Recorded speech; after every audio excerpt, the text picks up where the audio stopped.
देवता कहे जाते हैं, जिनके मंत्र का जाप करके आप मनचाहा धन प्राप्त कर सकते हैं और उस धन से आप अपनी इच्छा अनुसार आप अपनी आवश्यकताओं को पूरा कर सकते हैं। क्योंकि भगवान कुबेर की कृपा अगर आपके ऊपर हो जाएगी तो आपको अमीर बनने से कोई नहीं रोक सकता। क्योंकि कुबेर देव जिस पर प्रसन्न हो जाते हैं उस पर अपना पूरा खजाना लुटा देते हैं। इसीलिए आज हम आपके लिए भगवान कुबेर देव का एक ऐसा चमत्कारी मंत्र लेकर आए हैं जिसका 108 बार श्रवण करने मात्र से ही आपके सारे कष्ट दूर हो जाएंगे। जो आपके जीवन में धन संबंधी समस्या चल रही है वह सब क्षण भर में दूर हो जाएगा और आप बहुत जल्दी पैसे वाले बन जाएंगे। क्योंकि मैं इस समय जान रही हूँ आपको इस समय पैसों की बहुत ज़्यादा आवश्यकता है। पैसों को लेकर आप बहुत ज़्यादा परेशान रहते हैं। हर व्यक्ति के जीवन में पैसों की समस्या बनी रहती है, परंतु उसको सही जानकारी न होने पर अधिक पैसों को प्राप्त नहीं कर पाता। इसीलिए आज यह जो हम आपको मंत्र बताने जा रहे हैं, इस मंत्र को बस आप सच्चे मन से 108 बार श्रवण कर लेना। आपका घर पैसों से भर जाएगा। ऐसे ही कल्याणकारी वीडियो देखने के लिए हमारे चैनल को जरूर सब्सक्राइब कीजिएगा और कमेंट बॉक्स में जय श्री कुबेर भगवान जरूर लिखिएगा। चलिए भक्तों मंत्र का उच्चारण करते हैं। ओम क्रीं कुबेराय नमः। ओम क्रीं कुबेराय नमः।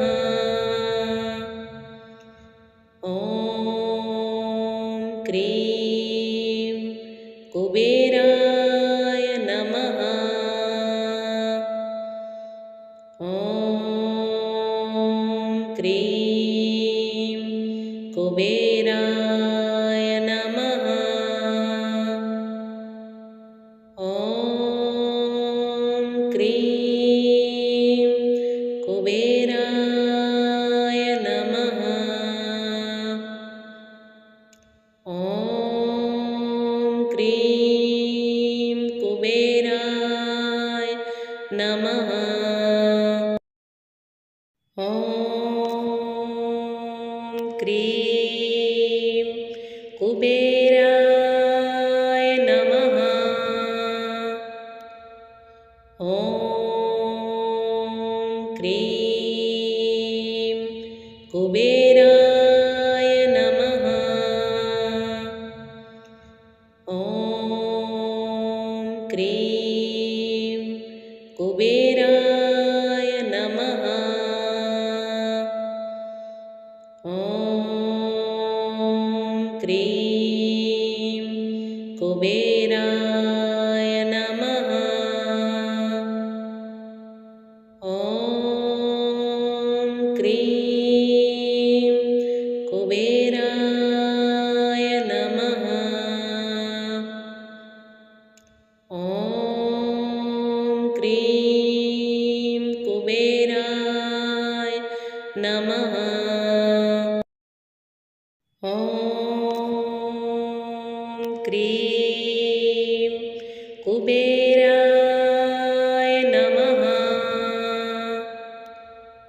ओम क्रीं कुबेराय नमः।